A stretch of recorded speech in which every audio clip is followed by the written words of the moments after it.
Hello everyone, welcome back to my YouTube channel. So guys, today I'm gonna be recommending you which Code Neon players are worth exchanging and which are not. I'm gonna be doing every single week, which is week 1, 2, and 3. So yeah, I'm gonna recommending you guys which players you should go and get. And by the way, guys, this is all my personal opinions and what I experienced from using them in the scouting camp. So this is all my personal opinion.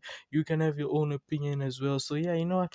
Enough yapping. Let me go straight into the video and let's go into the Code Neon event. Alright, so guys, now we're inside the Code Neon event and we're in week 1. So I'm not gonna be recommending the 105 overalls because I feel 105s should not be worth exchanging. If they are 105 overall and lower, what's the point in exchanging? You're not really doing any upgrades, and plus it's easier to pack them in the 3k gem pack. But enough yapping, let's go straight into it and let's talk about Bobby Moore. So guys, first of all, let me tell you guys how this is gonna work. If I recommend them like a 7 out of 10, that means they are worth going for. If I recommend them a 5 to 7, or let's say a 4 to 7, that means they're just decent, they're not that great. And then if I recommend a 1 to 3, they are just bad. Do not even think about it. But let's start off by Bobby Moore. And I used Bobby Moore in scouting camp, and the card is not that bad. Honestly speaking, it's actually a decent card if the ball is on the ground, though. If the ball is on the ground, 1v1 defending and all that, the card is actually not that bad. His defending is great, his physicality is actually better than what I expected, and he has decent pace. So it's just his height, that's the problem. But other than that, the card is good. So I'll just recommend him, let's say a solid, like, let's say a 6 or 7 out of 10. It depends on how you play as well. You need to pair him with a high tall center back. Let's go on to Maradona. So Maradona does he's a good card, yes, but yeah, the card, I don't know why. I wasn't satisfied with what I was getting. Plus, compared to what he's worth, 1500 shards, which is extremely high. He's not that great in my opinion, considering his 1500 shards. He's a good card, yes, but he is 1500 shards. I still can't get that out of my head. And he's very weak and very small. His stamina drains faster than what it shows. He's not 4.5 star stem. The card is bad actually. The card is so bad when it comes to stamina. Around the 60th minute, he needs to be subbed off. Plus, he has 4.5 star stamina, which is a very big, how do I say that? It's basically a scam. So I'd recommend him like a 6 out of 10. Not that highly recommend. I feel you can get better cams at half the price basically. Now on to Victor Osimhen. Victor Osimhen is a decent card. He's decent. He seems like a Goikarez regen, but he's much slower than Goikarez actually. But then the card does, his finishing is insanely good. In the scouting camp, his left foot, he's basically a 5-star striker. His left foot finishing is actually very good. But then that 3-star weak foot, if he had 4-star weak foot, he would be a great card. So I'll recommend him a 5 out of 10. Not really that highly recommended. Week 1 players were not that great, honestly. So now on to the next player, which is Goretzka. This Goretzka card is actually very scary, guys. He is so good, guys. Physicality wise, the card is always knocking off everyone off the ball, guys. It's insane. Remember once he knocked off Ruud Gullit in the scouting camp, playing a Ballon d'Or team, and then he basically bodied Ruud Gullit off the ball. I never seen that happen in my life. But yeah, this Goretzka card definitely worth exchanging. The only problem is that high medium. He's gonna be in attack a lot, but he does defend decently well. He's always there in defensive situations. So that high medium, I didn't really feel it that much in my opinion. He was both doing, it felt like a high to me. He was both in defense and in attack. But then the card is looking great. The stats wise great. All the stats are balanced out equally and really great. And he has the defender's booster. So his defending can even be extra good, basically. The only downside is that skill move. The skill move is very bad on him. 3-star skill move would be better if he had 4-star, and also the stamina as well. It's also not that great, but other than that, the card is still looking good. So now let's go on to the next card. The next card we have is Trent Alexander-Arnold. The card is decent, I won't lie to you. I used him in CDM, so that's the only problem.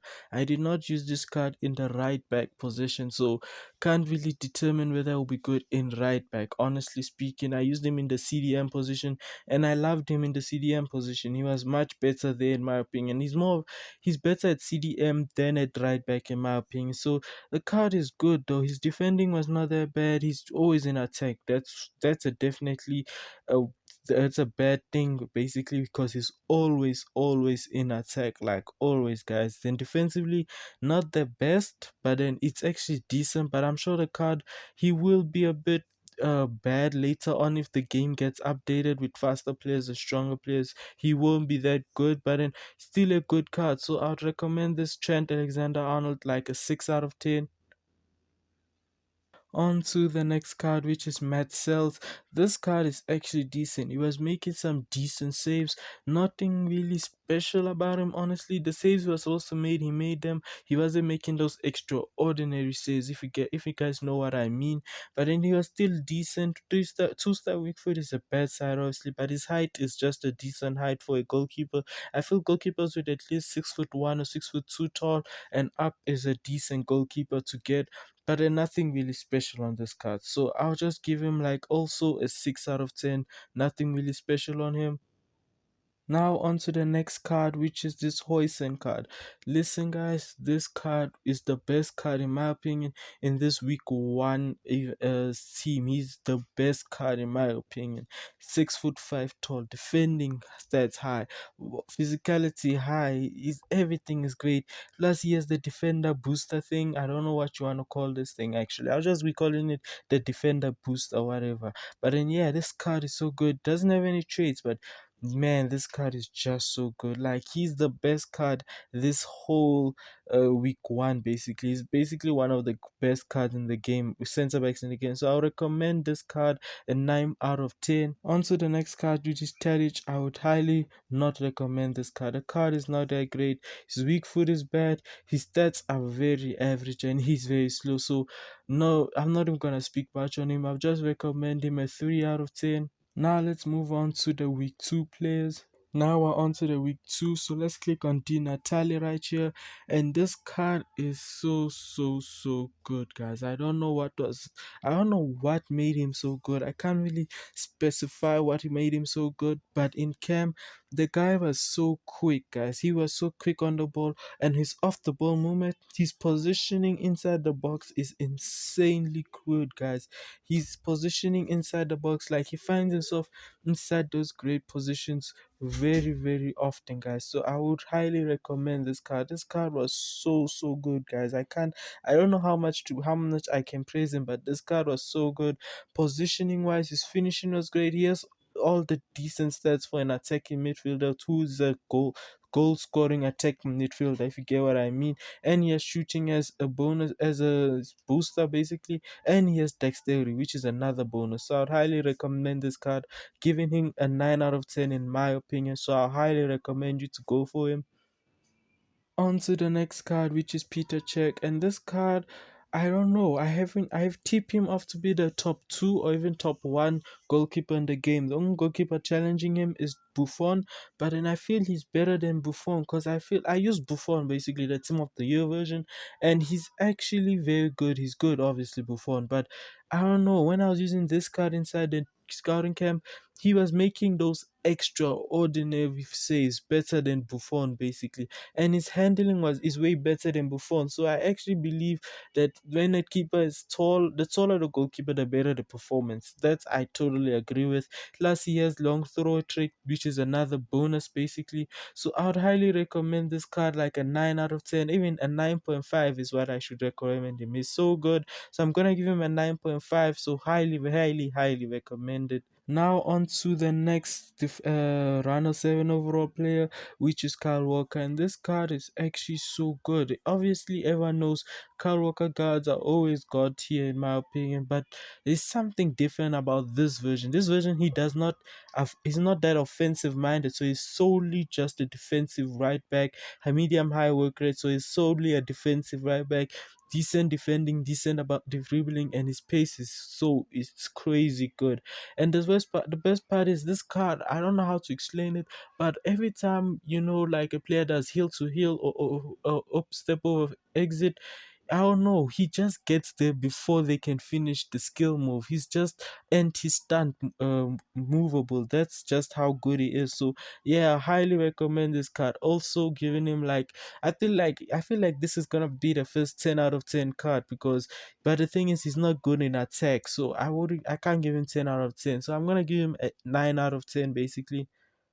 Now onto the GOAT himself, Kvicha Kvaratskhelia. This card is insanely good. He's ridiculously good. He's dribbling for a striker. Like he's one of the best dribbling strikers in the game. His joystick dribbling is so quick, guys. He is insanely quick. But the only thing is just that stamina. He's 5 star. Everything is just up for him. He has finesse, fillet, long shot taker, outside the foot shot taker, and he's so good. It's just that stamina is holding him back a bit. But other than that, the card is good. So I would highly recommend him, giving him a 9 out of 10. Basically, he's so good. That's how good he is. Now onto the 106 overalls and this good Guendouzi card. Yeah, Guendouzi. I nearly said his name wrong, but this card is so good. It's everything you want in a CDM. He has medium high defense work rate, so he's not gonna attack that much. He has playmaker trait. Defensively, he has like defending stats of a 105 out of center back. You guys can go and check them out. They have the exact same defending stats. 3 star weak foot is a downside, but he has 4-star skill move. CDMs are not normally known for having skill moves, so he has 4 star and his stamina is decent. Plus, he has the defender boosting. So this card is actually very good. So I'd recommend him an 8 out of 10. So highly recommend this card. Now to the next position with next player, which is Amad Diallo. So Amad Diallo is a decent card, guys. He's a decent card. His pace and his dribbling is insanely good. He is extremely fast, ridiculously fast to be fair. He's faster than Bale if I'm not mistaken, or they have the same pace. Nah, they have the same pace. So he's actually very quick. So it's so worth it. 500 shots for this beast card is so worth it. Only downside is the stamina, but other than that, he's a great card. So I'll definitely recommend him like an 8.5 out of 10. Now on to the next 106 overall card, which is Haji. So this card is just a normal average card. He has Cam as a secondary position, so which is nice, but he's just an average card. Honestly, nothing really special or nothing eye-catching about this card. It's just a normal decent card. So nothing really special, as I said. But I'm gonna give him a 6 out of 10 because he's a good card, but he's very expensive for a card of his stature. He's too expensive. So 6 out of 10 seems solid. Now on to the last and definitely is the least because this card is just horrendous. They did this closer card so dirty, guys. Like 104 pace for a 106 striker. That's insane. Honestly, that's crazy. That's crazy work, honestly. So bad. And the shooting is supposed to be at least 119, 118 for a card. An icon that scored many goals. He's still getting 114 shooting. That's just so bad. Honestly, they did this guy dirty. He has 4 star skill move, 3 star skill move, 4 star stamina, and yeah, this card I would recommend him like a 2 out of 10. This card is so bad. Now let's move on to week 3. Right, on to week 3, and the cards in week 3 are all great. I won't lie to you, I would recommend like almost 80% of them. But let's start off with the 107s, which is Michael Essien. So, Essien is a great card. He always gets great cards. As you guys can see, he has high work rate, long shot taker, which could be a downside at high work rate with long shot taker because he will be taking a lot of shots, but he might take them with his weaker foot, but other than that, he has decent shooting actually. He has 91 shooting, which is not that bad for a midfielder, honestly. Defensive midfielder to be exact. 103 pace decent, passing decent actually. 105 dribbling, 116 defending, 112 physicality. Yeah, this card is just so great, guys. Look at the stats on this card. Everything is above 90. Everything is above 90, and it's only two that is at 90. The rest are at 100 plus. So yeah, this card is looking great. 3 star skill move, which is not really that important for a defensive midfielder. His main job is to win the ball and start the play, and he has interception as a booster, a skill booster. What do you call it? Defending. It used to be defending. I don't know why is it interceptor now, but yeah, his defending can be boosted. The card is just a great card, so I'm gonna definitely recommend this card like a good, let's say, 9 out of 10. This card is just that good. So then on to the next midfielder, which is Coit. So Coit is actually a good card. He's every oh look at his stats. Everything is above 100 plus. Everything 5 star, 7 star, 4 star weak foot, which is decent. He's 6 foot tall, which means he's actually tall actually. He has power header and he has early crosser, which I don't think early crosser will be really that they don't it won't be that evident, but then he has 3 star skill move, but the card is still so good. So I'll definitely recommend him like a 7 out of 10. No, 7 is actually too low, disrespectful in my opinion. I'm gonna give him an 8 out of 10 basically. Now on to the next mid defender, which is Laurent Blanc.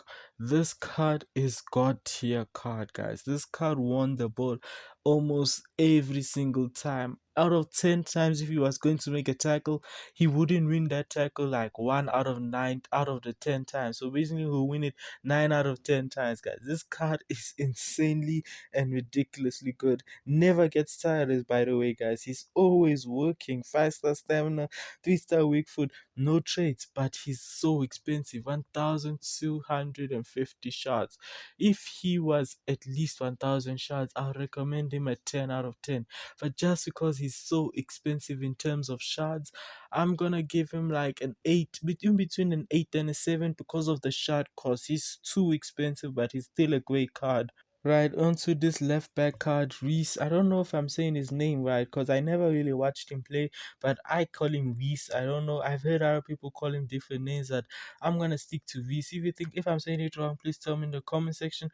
But this card is so good, guys. 116 defending and 116 physicality for a fullback, not a defender, not a center back, a fullback.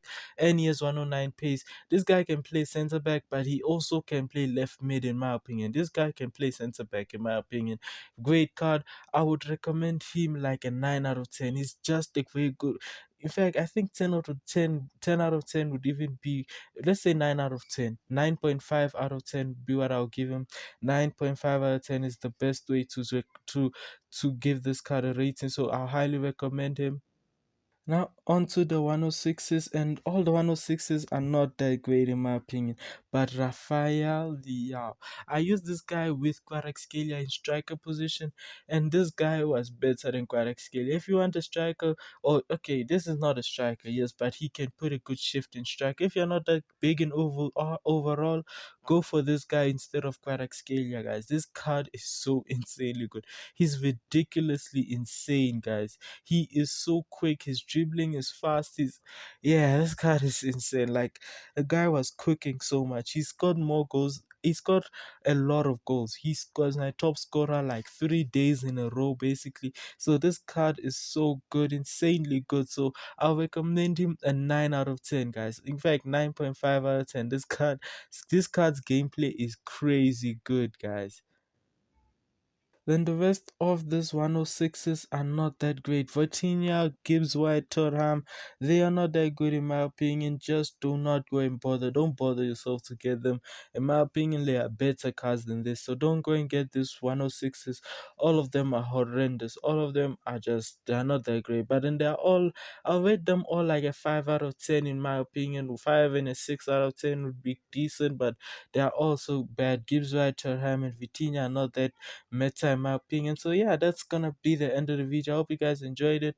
If you guys have your own opinions, you can tell me inside the comment section. But as I said, guys, these were all my opinions. If you think I misjudged someone, or you think their performance is better than what I said they were, you can tell me in the comment section, and you can even ask me for questions on which ones to go for and what not to go for. You can also join my Discord to get information like that. But yeah, that's gonna be the end of the video. Thank you guys for watching. Please like, comment, and most importantly, please subscribe, and bye.